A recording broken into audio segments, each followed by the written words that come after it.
بسم اللہ الرحمن الرحیم۔ السلام علیکم ورحمۃ اللہ وبرکاتہ۔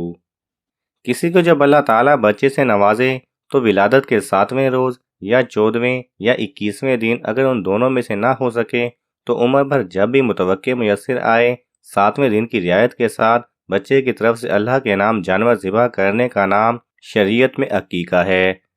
عقیقہ سنت ہے۔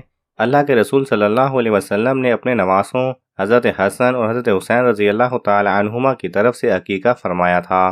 ایک حدیث میں ہے کہ عقیقہ کی برکت سے بچے کے اوپر سے بلائیں ٹلتی ہیں۔ اگر لڑکا پیدا ہو تو 2 بکرے یا بڑے جانور میں 2 حصے، اور لڑکی پیدا ہو تو 1 بکرا یا بڑے جانوروں میں سے 1 حصہ ذبح کرنا مستحب ہے۔ عقیقے کا کوئی خاص طریقہ نہیں ہے۔ جس طرح بطور قربانی جانور ذبح کیا جاتا ہے اسی طرح عقیقے میں بھی ذبح کیا جائے گا۔ عقیقہ میں بھی انہی جانوروں کو ذبح کرنا درست ہے جنہیں قربانی میں ذبح کرنا درست ہے، یعنی اونٹ، گائے، بھینس، بکری، بھیڑ اور دمبا وغیرہ۔ عقیقے کا سب سے اچھا وقت پیدائش سے 7ویں دن ہے، پھر 14ویں، پھر 21ویں۔ اگر ان دونوں میں سے بھی نہ کر سکیں تو عمر بھر میں کسی بھی دن عقیقہ کیا جا سکتا ہے۔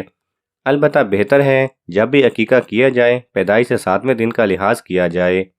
عقیقہ کے ساتھ یہ بھی مسنون ہے کہ اس دن بچے کا کوئی مناسب اسلامی نام رکھا جائے، نیز اس کے سر کے بال صاف کیے جائیں اور اس کے بال کے وزن کے برابر سونا چاندی صدقہ کیا جائے۔ بچے کی اچھی پرورش اس کے عقیقے سے بندھی ہوئی ہوتی ہے، یعنی عقیقہ ہوگا تو اچھی پرورش ہوگی۔ عقیقہ بچے کے دین کی سلامتی کا بھی ضامن ہے۔ دوسرا مفہوم اس کا یہ بھی بیان کیا گیا ہے کہ بچہ رہن رکھی ہوئی چیز کی طرح ہے، تو جس طرح قرض ادا کر کے رہن چھڑائے بغیر اس چیز سے استفادہ نہیں کیا جا سکتا، اسی طرح بچہ گویا رہن میں رکھا ہوا ہے۔ عقیقے سے منم کے احسان کا قرض ایک طرح سے ادا ہو جائے گا۔ اور ایک مفہوم یہ بیان کیا گیا ہے کہ جس بچے کا عقیقہ نہیں ہوا وہ بچہ بچپن میں مر جائے تو والدین کے حق میں سفارش نہیں کرے گا۔ امام احمد رحمۃ اللہ علیہ اس بیان کا اس کا مفہوم بیان کرتے ہیں کہ کتابی وغیرہ نے بھی اس کا مفہوم سب سے بہتر قرار دیا ہے۔ اس مفہوم کی توضیح اس طرح سے ہے کہ جیسے قرض ادا کرنے کی صورت میں رہن روک دیا جاتا ہے، واپس نہیں کیا جاتا، اسی طرح عقیقہ نہ کرنے کی صورت میں بچے کو والدین کی سفارش سے روک دیا جاتا ہے۔ لیکن علامہ ابن قیم رحمۃ اللہ علیہ نے اس کے معنی میں یہ بیان کیے ہیں، عقیقہ شیطان سے حفاظت کا سبب ہے، اس کے بندھن کو توڑ دیتا ہے اور اس کے اثرات کو کم کر دیتا ہے۔ اس لیے کہ حدیث سے یہ معلوم ہوتا ہے کہ شیطان بچے کی پیدائش کے وقت اس پر اپنا اثر ڈالنے کی کوشش کرتا ہے اور اکثر لوگوں پر اثر ڈالنے میں کامیاب بھی ہوتا ہے، جیسا کہ قرآن کی آیتوں میں اس پر شاہد ہے۔ تو اللہ نے ان کے اثرات سے بچنے کے محفوظ رہنے کے لیے والدین کو یہ تدبیر بتائی کہ اس کی طرف سے جانور ذبح کرو۔ امام احمد رحمۃ اللہ علیہ فرماتے ہیں کہ اگر کسی کے پاس تنگ دستی کی وجہ سے عقیقہ کرنے کی طاقت نہ ہو، وہ اگر قرض لے کر عقیقہ کرے تو مجھے امید ہے کہ اللہ اس کو اس کا بدل عطا فرمائے گا، اس لیے کہ اس نے ایک سنت کو زندہ کیا ہے۔ اس کا مفہوم جو بھی ہو، بہرحال اس کی تاکیدی حکم کی وجہ سے جہاں تک ہو سکے عقیقے کا اہتمام کرنا چاہیے اور اس میں کوتاہی نہیں کرنی چاہیے۔ رسول کریم صلی اللہ علیہ وسلم اس کا بہت اہتمام فرماتے۔ حضرت حسن اور حسین رضی اللہ تعالی عنہما کا عقیقہ کرنے کے بارے میں بہت سی روایتیں ہیں۔ مشہور محدث یحییٰ بن سعید الانصاری فرماتے ہیں کہ میں نے لوگوں کو، صحابہ اور تابعین کو دیکھا، وہ عقیقے کا بہت اہتمام کرتے تھے، اس کو چھوڑتے نہیں تھے، خواہ بچے کا عقیقہ ہو یا بچی کا۔ امام مالک رحمۃ اللہ علیہ فرماتے ہیں ہمارے ہاں یعنی مدینے میں سب کے سب اس کی اہمیت کو جانتے ہیں اور اس پر عمل ہوتا آ رہا ہے۔ علماء نے اس کی متعدد حکمتیں بیان کی ہیں، یعنی عقیقہ کی متعدد حکمتیں کیا ہیں۔ نمبر 1، عقیقہ ایک قربانی ہے جو بچے کے پیدا ہوتے ہی اس کی طرف سے ادا کی جاتی ہے، جس سے اس کو بہت فائدہ پہنچتا ہے، جس طرح دعا سے اور حج کرانے سے اس کو فائدہ پہنچتا ہے۔ نمبر 2، گویا ایک فدیہ ہے جو بچے کی جان کے بدلے میں ادا کیا جاتا ہے، اس کے بدلے بچے کی جان چھڑائی جاتی ہے، جیسے اسماعیل علیہ السلام کو مینڈھے کے بدلے چھڑایا گیا۔ اس کی نقل میں جاہلیت میں بھی لوگ عقیقہ کرتے ہیں، یہ ایک اچھا شگون تھا اور نیک عمل تھا، اس لیے رسول کریم صلی اللہ علیہ وسلم نے اصلاح کرتے ہوئے اس کو باقی رکھا۔ جاہلیت میں لوگ بچے کے سر پر عقیقے کے جانور کا خون ملتے تھے، یہ ایک گندی چیز تھی، رسول کریم صلی اللہ علیہ وسلم نے اس کو ختم کیا۔ نمبر 3، عقیقے سے شیطان کے اثرات محفوظ رکھنے کی تدبیر کی جاتی ہے۔ نمبر 4، عقیقہ بچے کے نسب اور خاندان کے اظہار اور پرچار کا ایک ذریعہ ہے۔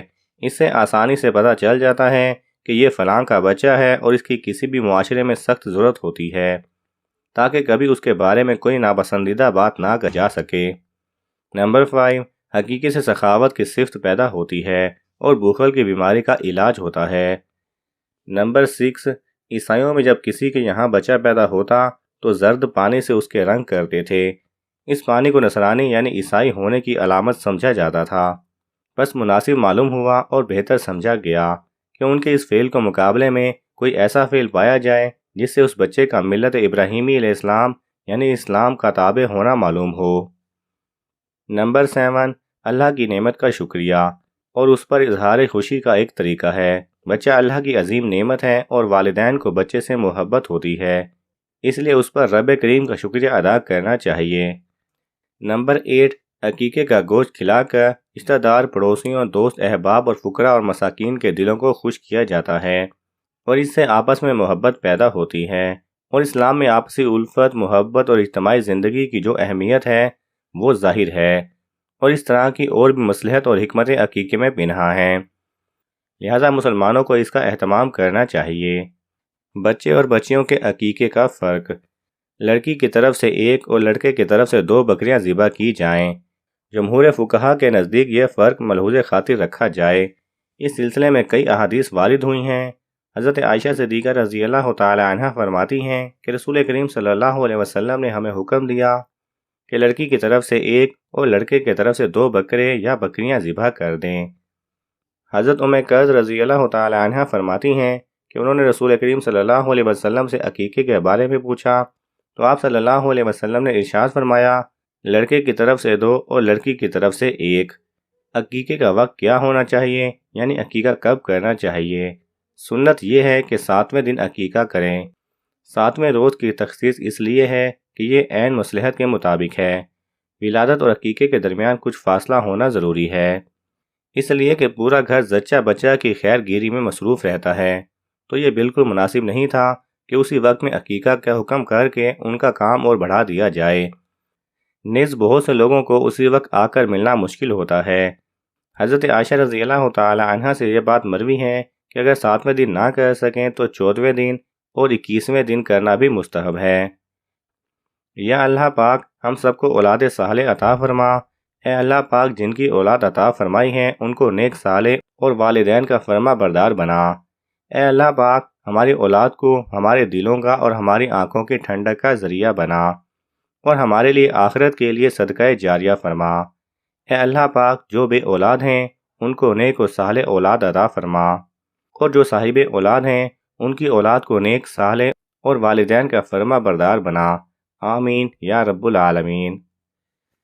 ناظرین، اگر آپ کو یہ ویڈیو اچھی لگی تو اسے لائک کرنا اور دوستوں کے ساتھ شیئر کرنا نہ بھولیں، اور مزید ایسی ویڈیوز دیکھنے کے لیے ہمارے چینل کو سبسکرائب کر لیں۔ جزاک اللہ خیرہ۔